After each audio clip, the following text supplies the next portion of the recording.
Greetings, ladies and gentlemen, it's Duckville here for the After Hours Gaming League Season 3. We're into week number 2, where we have some new combatants taking on each other in a corporate scale, and of course on a StarCraft scale. I'll be bringing you a match between two of, one is a pretty big name you should certainly know of. In fact, starting down at the bottom right-hand side of Antigua Shipyard is our player for Team EA Electronic Arts. It will be Chow as our Blue Protoss. His opponent up at the top left is going to be from perhaps a company you may not have heard of, but you know, perhaps you may have used some of their products before. Of course, it's from Team GREE, and it is Bobonut as our Red Zerg player up here. GREE, of course, you know, is a Japanese-based social networking system slash gaming, like mobile development, gaming mobile development company. I think is the best terminology to kind of describe what they do. Look, I'm not completely sure if that's the right way to describe it, but I'm sure the guys from GREE can correct me if I'm wrong, but that's the best I could do for the moment. I had a little bit of a look at what they do, and it all seems very interesting. But of course, everyone will know EA, of the one of the biggest publishers, developers in America for gaming, bringing you all sorts of crazy games across the years, starting way back in 1982, if I'm correct. I'm not. I think that is around about when EA opened up. Either way, yeah, so we're here in week number 2. Of course, last week we saw a very interesting set between Twitter and Zynga. If you haven't already seen those ones, make sure you jump on to afterhoursgaming.tv and have a quick look yourself. There have been, well, I suppose the best way to sort of describe how the matches have gone so far in this league is very cautious, very cautious, and sort of slow in regards to the uptake of some of the new Heart of the Swarm gear that all of these players have access to. It looks like, by the way, our player Chow has got his forge going, and he may be going for a cannon rush just up here. It looks like the pylon has completed. Gonna try and get the drones going on that. There are 3 drones on that just at the moment, but in fact, the cannon will go up. The probe doing a fantastic job of being microed around right now by Chow, and in fact, he's actually gonna get that probe out. It's got very minimal health right now, but it does actually take a final shot, and it goes down, but the cannon is up, the wall is up, and all prepared to get this cannon rolling, and as we can see, Bobonut is going to have quite a bit of trouble trying to keep this in operation. Of course, this little drone back here, he's wondering, why can't I glitch myself through the minerals back like it was back in Brood War, and he goes down. The hatchery, as we can see, is also cancelled, and Bobonut going to be forced to expand down to what is normally a normal third base down here. So already a very aggressive start here from Chow in what is effectively still, even in Heart of the Swarm, a bit of a map where taking a 4th base can be extremely hard to do, because of course you're either going to take a base that's here right in the middle. As we can see on the mini-map, there are various ways to attack into a base like this. You can go straight up one of the sides and attack in there, or you can also come across through the Zelnaga Watchtower, maintain control of this center section, and you can effectively deny your opponent from getting a 4th for quite a while. So this one is already a bit of an interesting map for macro-based plays, like long-term macro-based plays, but the way that Chow has opened up, he's already said, alright, we're gonna force you into a bit of a tight spot right now, and as we can see, Bobonut is already in that situation, so he's tried to expand just across to the 3rd on the side, and Chow has already found that that's here, and it looks like, is this probe gonna get up to some more shenanigans? I think he is gonna continue with this walling off here. Of course, there are some options for walling off the rest of this. What you can do is also put you can put the cannon here, and then a pylon sort of in that region there, and effectively just wall this section off. Bobonut, does he see? Yes, he does. He will see that the pylon is there. He's going to see that the cannon's going to go down as well. It looks like Chow is, in fact, he's going to go for 2 cannons. I thought he was going to stick with 1 for the moment, but of course he can now wall this off and have double cannons prepared. That hatch is not going to last too long at all. As we can see, Bobonut trying to prepare by getting out a couple of lings, maybe getting a few more on the way as well, and he's just sort of scrambling right now. As we can see, the drone, a drone is thrown down, a Baneley nest as well, so we're going to have to see a pretty big bust here from Bobonut if he wants to secure this game. And just as we can see here, right here at the moment, this wall, this is part of the problem that I have with this map personally, is that this is a very large area to wall off. As we can see with the gateway, the forge here, and of course the whoa, okay, and there's even still a hole just across to the side here, so that's no good for Chow. And as we can see, 12 lings on the way, so Bobonut is definitely going to commit to some sort of bust right here, right now. The hatchery does look like it's just about to fall to the double cannons over here, and look at that. I love that. I love the Blizzard added when a building that isn't a Zerg building is on creep, it actually gets creep covering it. That's a really cool, a very small little nifty thing that they've thrown in here.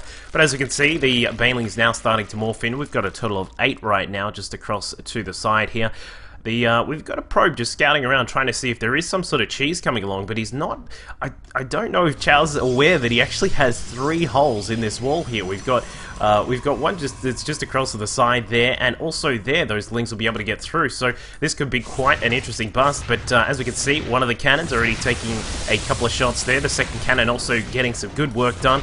A third is also in construction, but not getting done at all. A Zealot comes out and says, whoa, am I late to the party? And the lings are already inside, and Bobonut is going to get some really good damage done right now. There is no defense inside the main. As we can see, he is going to have to contend with quite a lot of probes fighting back. Their tasers just zapping away at those lings, and it looks like the lings are actually going to get some really good damage done. 13 worker kills already, not too bad at all.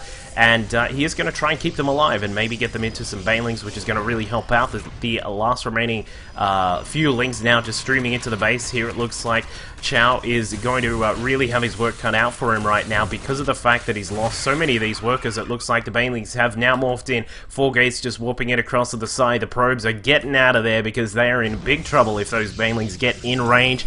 And the probes have now just come across. Of course, the big issue of mineral walking is they will clump up like crazy, and bam goes the banelings. Will he get some more? Maybe a couple? Oh, just hits that one last little probe there. I love the new death animations. They are absolutely awesome. But very nicely done by Bobonut as a bit of a reaction to that. Of course, he's still sitting on 2 bases, and even then he's only sitting on a work count of 29. Of course, normally at this 10-minute stage you would almost always see a Zerg player much higher than that. But of course, given the very interesting nature of this game, as we can see here, the double cannons across to the side are still sitting here at the moment. But, you know, a lot of damage has been done by Bobo, and I'm sure he's quite pleased with the work that he's done. The automaton just sitting in the fields of battle, just watching what's going on. But 3 cannons now at the front. There is still double hole in this wall here, just up the top and then down at that bottom section. Now, I'm not sure if Bobo knows that he can actually just run past all of this stuff, but either way, wants to play it safe, bring the lings back for a little bit, just maintain the map control, get his macro going. We've got double gas here at the well, I suppose it's a natural, sort of, but it's in a normal terminology it'd be a 4th base. We do have a Roach Warren all prepared here. Now I'm kind of interested about the fact that he's just gone straight up to this lair. He hasn't even attempted to grab a couple of roaches or anything to bust down the cannons at the natural or the 3rd base. These are still just sitting here, and it's a little bit, you know, I kind of guess that he's going to look towards a 2-base play. But back at home for Chow, he's getting prepared. Quite a few sentries have been thrown up here. They're building up their energy. Of course, we're still yet to see a mothership core. I'm a little bit surprised that has not come out here. A mothership core, of course, is able to fly out on the map, get some really good damage done on these lings. If she can keep up with them, perhaps just force them out of position, maintain control of that Zelnaga watchtower as well. And not to mention, find out that gold base is there, because at the moment, Chow has no idea that one's there, and we'll see if that factors in. Of course, you would probably assume, if you're in Chow's position, you see this, you think, alright, he's got no base there.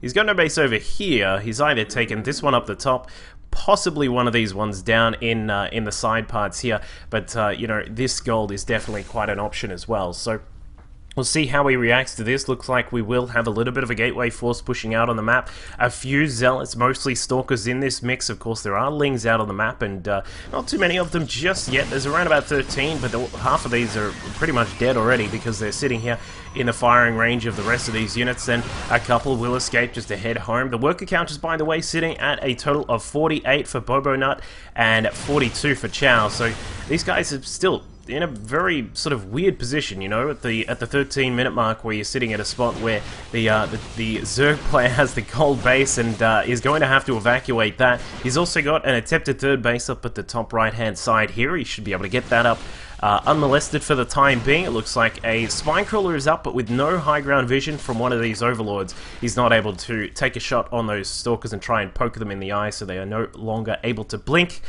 And just also keep an eye on the fact that we do have Aspire done. So Boba Knight looks like he wants to transition into some mutas to try and regain some of that map control, not to mention have a much more mobile force. But the issue at hand is that he's having to spend quite a lot of his minerals on just these basic defensive units. With Lings now coming in, Roaches have also been prepared. He does have a fantastically large bank of gas right now, upwards of 1,000 gas, but he's had basically no minerals to spend it on, and it looks like we will have another battle in the middle. Very nice force fields there, cutting off the Roaches from the rest of the battle. They will be forced to retreat, but Chow, of course, will have to fall back on his own for the moment, because with not enough gateway forces to repel a decent-sized amount of Roaches like that, and of course the possibility of reinforcements coming along, he will have to sort of head back and regroup for the time being. So no upgrades on the way for either of these players. It's a very sort of low-key game right now, just basically sitting on those the very low tier, sort of tier 1, tier 1.5 units that both of these guys have been cranking out.